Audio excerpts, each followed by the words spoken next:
there was a wonderful article published in last weekend's West, our local paper, written by a guy called Noel Patterson, who proposes what he calls the 3P plan to instigate world peace and reduce poverty and pollution.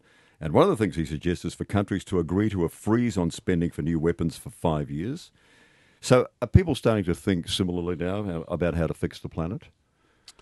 No, they're not beginning to think similarly. I'd imagine these sort of, when people want to dismiss people as naive ideologues,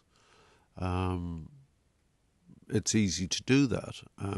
But we're at a point where I will agree with you, is we're at a point where these things absolutely need to be discussed now beyond the national sphere. In fact, they can't be resolved by nation states any longer. And we know that because the world economy is global. It cannot be resolved by Australia, no matter what Australia does or what Britain or the US does. It needs massive cooperation to get this thing right again. Climate change is another issue that cannot be resolved by Australia, but Australia has taken the lead on it, which gives it some authority and can gather the forces around it. Someone has to take the lead, that's first. But you then need consensus and compromise. And so these things, as I often say, can only be resolved on some sort of multilateral level.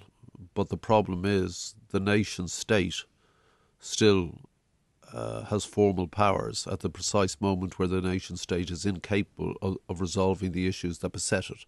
So, and you can see that. I mean, there's a sense of futility about politics amongst politicians themselves. And you can see the nonsense, for example, on the front pages of the papers. It's absolutely nonsense.